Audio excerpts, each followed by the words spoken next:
Y bueno, para que nos dé su punto de vista, estamos en comunicación telefónica con el licenciado Ricardo López Murphy, licenciado en Economía, formado también en la Universidad de Chicago, ha sido ministro de Defensa y ministro de Economía, de Infraestructura, ha sido candidato a presidente allá por el 2003. Buen día, Ricardo. Fernando Sifone para el Ñandú Azul. ¿Cómo les va, Fernando? ¿Cómo están? Bien, muy bien. Quería empezar quizás preguntándole cómo ve a la distancia aquella gran elección que hizo en el año 2003. La veo con un recuerdo mixto, alegría por el esfuerzo, por la alternativa que le dimos a nuestra patria, a nuestro pueblo, y por el espíritu cívico que desatamos a lo largo y a lo alto de la patria. Yo recuerdo que en Coronel Suárez ganamos. Sí. Fue una manifestación impresionante de civismo. A su vez con cierta tristeza, porque si hubiéramos ganado el país hubiera sido muy diferente, hubiéramos sido un país que hubiera aprovechado las excepcionales circunstancias de esa época, que fueron increíblemente favorables, hubiéramos reencontrado al liderazgo con la decencia, hubiéramos revalorado las instituciones de nuestra Constitución, nos hubiéramos integrado al mundo, hubiéramos invertido mucho y le hubiéramos dado al país un entusiasmo muy grande por consigo mismo, por su futuro, por su éxito. Desgraciadamente votamos un gobierno muy populista que terminó también en una gran catástrofe. Pues la gran catástrofe es que hace 14 años que no crecemos, que nos hemos descapitalizado, que hemos llevado la corrupción a niveles nunca vistos y que generamos una pérdida de autoestima en los argentinos muy delicada. Hoy yo diría que la tarea como líder cívico, o yo diría como emprendedor cultural, es pedirle a nuestro pueblo que se vuelva a erguir, que se vuelva a levantar, que no se sienta abochornado y sin destino. Ese es el gran costo que pagamos por esa derrota. Yo lo escuchaba en alguna declaración suya decir que tenemos un país débil, que la Argentina está débil. Creo que en esa oportunidad hablaba desde el punto de vista económico, pero escuchándolo ahora creo que lo más complicado es que estamos débiles desde el punto de vista del ánimo, de las ganas de tratar de levantar esto, ¿no? Sí, y de lo sórdido de lo que estamos viviendo, porque en el fondo lo que hay es una inmensa desconfianza a un liderazgo que no es, digamos, que no nos lleva por un rumbo inteligente.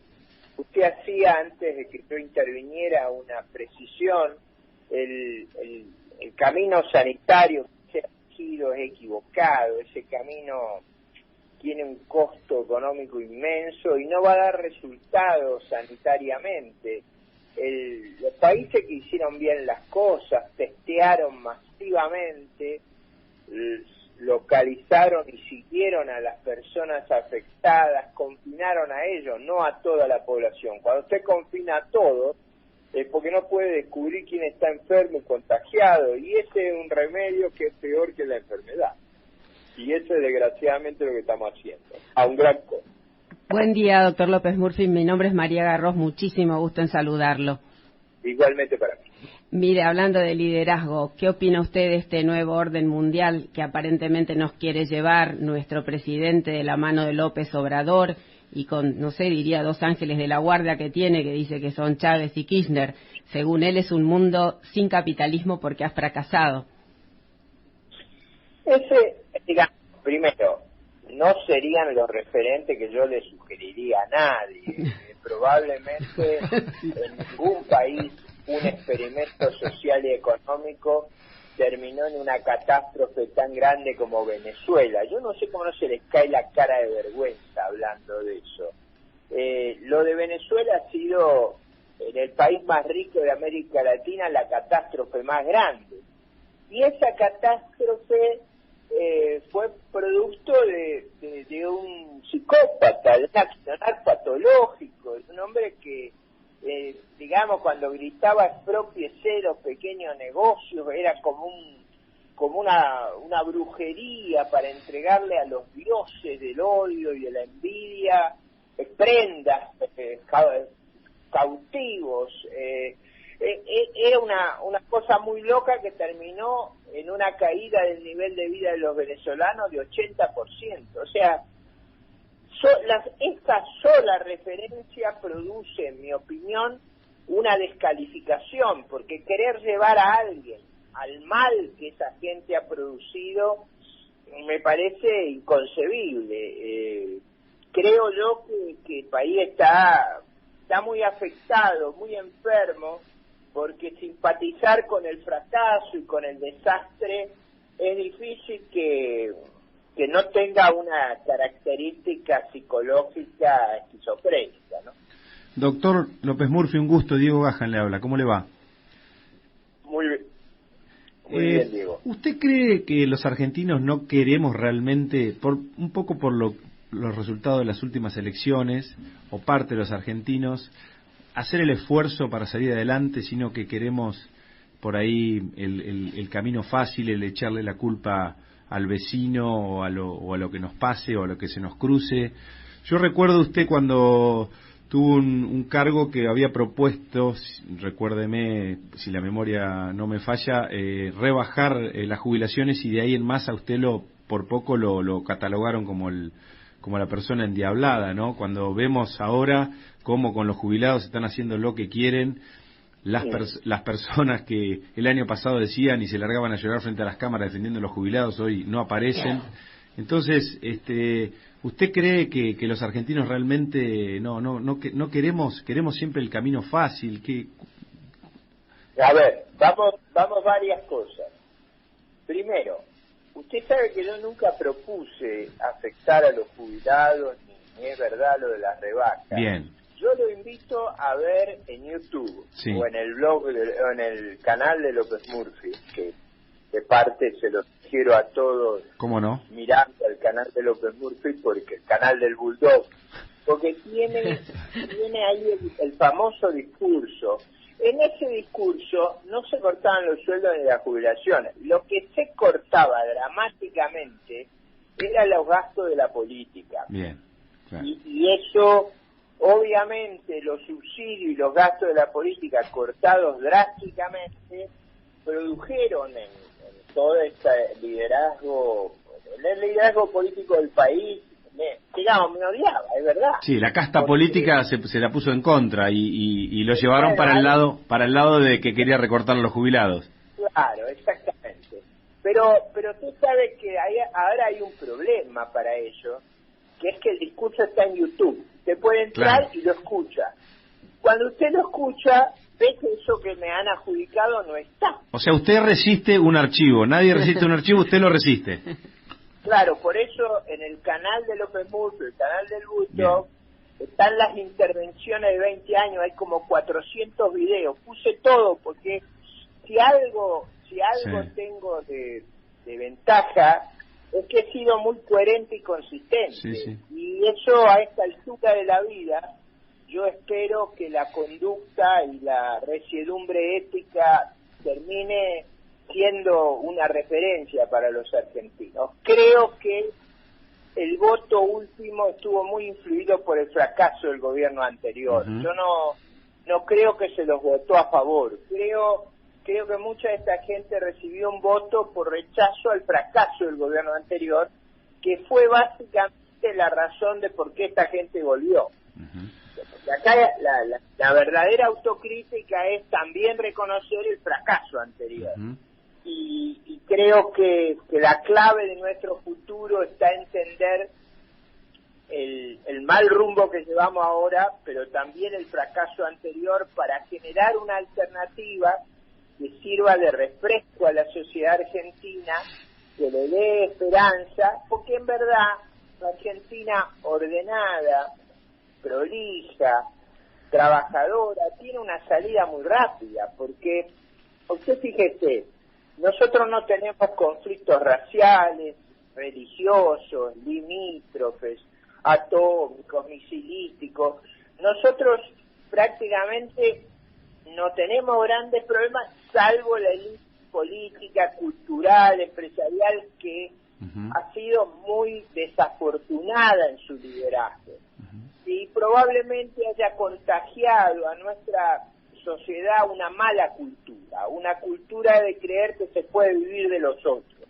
Lo que nosotros tenemos que reconstruir es la cultura de ganar el pan con el sudor de la frente, de valorar el mérito y el esfuerzo, de felicitar a los exitosos, de volver a crear una atmósfera como la que Sarmiento y Alberdi pensaron y que nos dio tantos años de éxito.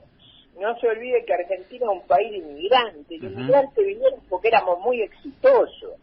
El problema es cuando dejamos de ser exitosos porque abandonamos esas ideas y en lugar de ponderar el mérito y el esfuerzo, ponderamos a los vivillos, a los que nos prometían cosas imposibles, a los demagogos, a los cuenteros, a los que elogian a los fracasos. Es decir, usted fíjese, cuando en un país se elogia el fracaso, porque Chávez es el nombre del fracaso, vamos mal. Sin duda. ¿Usted es optimista con respecto al futuro de la Argentina? Yo soy con una condición, que votemos bien, que no sigamos votando políticos y propuestas equivocadas, propuestas que no funcionan, propuestas delirantes en el fondo, porque cuando usted dice, como su compañera me preguntaba, hacia un país que no tenga iniciativa privada, sí, nómbreme uno solo que sea exitoso, que tenga esas características. Tal cual. Yo todos los que conozco que no tienen iniciativa privada, Corea del Norte, Cuba, Venezuela, son países que están en la peor de las miserias. Ahora, nómbreme 10 países exitosos, todos tienen iniciativa privada, todos tienen un rol muy importante para la sociedad civil, todos hacen todo lo contrario que hace Alberto Fernández. Buen día, Ricardo López Murphy. Juan Emilio de Luzarreta lo saluda. ¿Cómo anda usted? ¿Cómo le va, Juan Emilio? Hablando de los votos, de cómo vota la gente, ¿llegaremos a votar en las legislativas del 2021? Porque la verdad que como viene la mano y como hay rum por todos lados, parecería que quieren llegar a evitar eso. Bueno, no pueden, ¿no? O sea, nuestro sistema institucional exige la competencia, exige la alternancia. Eso significaría que han podido hacer un golpe de Estado y yo creo que no lo van a poder hacer y que vamos a ser muchos los ciudadanos que vamos a estar dispuestos a defender nuestra libertad en los comicios, por un comicio limpio y en las calles si fuera necesario. Doctor Martín Aguirre es mi nombre. Al respecto, yo considero que no habría que ser inocente, porque esta gente a veces puede pasar por arriba de la ley, puede pasar por arriba. Entonces yo no me confiaría tanto en que las elecciones sea tan difícil de suspenderlas. No, yo creo que son difíciles. Mire, no, usted tiene que violar la Constitución, yo no creo eso. Yo lo que diría es, a lo mejor pueden ser manipuladas, eso sí, a lo mejor pueden intentar el fraude, pero frente a eso, usted vio que yo me denomino un emprendedor cultural. ¿Qué estoy tratando de hacer a lo largo y a lo ancho de nuestra patria? Estoy tratando de movilizar nuestra energía cívica. Nunca jamás prevaleció un régimen totalitario si el pueblo está movilizado. Si defendemos nuestras libertades no tienen ninguna oportunidad. Sí, hay un 40% del pueblo que canta constantemente combatiendo al capital. Es un problema. Yo no diría que es 40%, yo diría que bastante menos. Yo creo que ese sector, si usted quiere, ese núcleo duro, es alrededor del 30%. El resto son votos de gente que se sintió muy defraudada por la anterior administración, que vio en el fracaso y en la decepción buscó una salida. Recuerde usted que en situaciones normales fueron brutalmente derrotados en el 2017. Mi sensación personal es que si se gobierna razonablemente, si no se cometen grandes errores como los que cometió el anterior presidente, no era posible para ellos ganar. Ellos ganan cuando se producen grandes desbarajustes, y mucha gente creyó que Alberto Fernández iba a ser una persona moderada, razonable, lo cual resultó que no es cierto, pero fue un poco la impresión que se vendió en toda la campaña electoral. Usted recuerde la campaña electoral, íbamos a hacer una negociación a la uruguaya de la deuda, hace 10 meses que están con eso y no lo pueden arreglar. Doctor, ¿me deja sacar un poquito de la política? Adelante. Lo quería sacar el jugo, como decimos acá, con su rol de profesor. ¿Se anima a decirle a la gente, es bien fácil, qué es el mercado realmente? Porque vi esa frase temeraria que tanto escuchamos, no se puede dejar todo librado a las fuerzas del mercado, necesitamos un Estado presente. Mucha gente piensa que por ahí el Estado es como una especie de monstruo de 3 cabezas que lo va a matar, que lo va a dominar todo. ¿Cómo es la cosa, doctor? Sí, ahí es una... Mire, es muy buena la pregunta y me encanta que me la haya formulado. En la interacción humana hubo varios descubrimientos a lo largo de 50, 100 mil años. 2 descubrimientos muy significativos que surgen de la interacción humana y espontáneamente. Nadie los construyó. Uno es el lenguaje. El lenguaje le dio a la especie humana, al Homo sapiens, una ventaja indescontable respecto a todas las especies zoológicas, porque nosotros, al revés del resto de los animales, podemos almacenar el conocimiento. Lo podemos almacenar porque tenemos el lenguaje, entonces nosotros somos producto de 1 millón de años de civilización. Entonces, esa es una ventaja estratégica. ¿Cuál fue la otra cosa que descubrieron los seres humanos en la interacción? Los mercados. Los mercados existen desde tiempo inmemorial y es el afán de intercambiar, de cooperar a través de un intercambio competitivo lo que construye los mercados. El hombre llegó a la civilización que llegó hoy gracias a 2 fuerzas espontáneas y no descubiertas por nadie: el lenguaje y los mercados. Sin los mercados no podría concebirse la civilización actual. Cuando hacen estatolatría, o sea, adoran al Estado, hacen un fetiche del Estado, en realidad lo que están tratando es de reemplazar a Dios por una creación humana, una creación monstruosa que estaría en fuerza a resolver los problemas, y lo único que nosotros sabemos es que no hay nada más ineficiente que ese mecanismo brutal y coercitivo que es el Estado. Fíjese que asociado al Estado tenemos las corrupciones, los privilegios, los cortesanos, los clientelistas, los vasallos. Yo creo que esa reacción por la libertad, por la interacción, los mercados son la interacción humana voluntaria y mutuamente beneficiosa. Creer que el Estado y la ideología van a poder reemplazar eso es no entender la historia de la humanidad. Doctor, desgraciadamente eso va contra la naturaleza humana. Pero esa idea del Estado presente, yo diría, ¿por qué el Estado no pudo testear? Por ejemplo, claro. Argentina testea muy poco, por eso nos tienen a todos encerrados. ¿Por qué no pudo testear? Porque se gastan la plata en inoxi, en sobreempleo, en corrupción, en vez de gastarla donde la deben gastar. Sí. Y eso es parte porque han hecho del Estado un monstruo enorme, costosísimo, que enerva nuestra energía.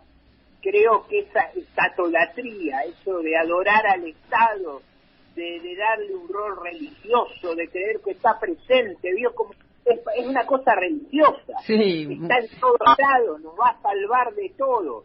En realidad no nos salva de nada, nos en realidad nos mete en grandes problemas porque nos quita competitividad, nos baja la productividad y en general favorece todo este deterioro valorativo, toda esta pérdida de decencia que hemos sufrido en la sociedad argentina. Doctor, creo haber sido claro. Clarísimo, muchísimas gracias, más claro imposible. Le hago otra pregunta, Diego, nuevamente. El tema de las agresiones permanentes al sector agropecuario y el ejemplo es la rotura de silobolsas que se vienen produciendo hace ya 2 o 3 meses, prácticamente 60 o 70 reportados, seguramente son más, y este proyecto de Massa, que generalmente Massa cuando ve que la gente va para un lado o para el otro, él se despega o se pega, ¿no es cierto?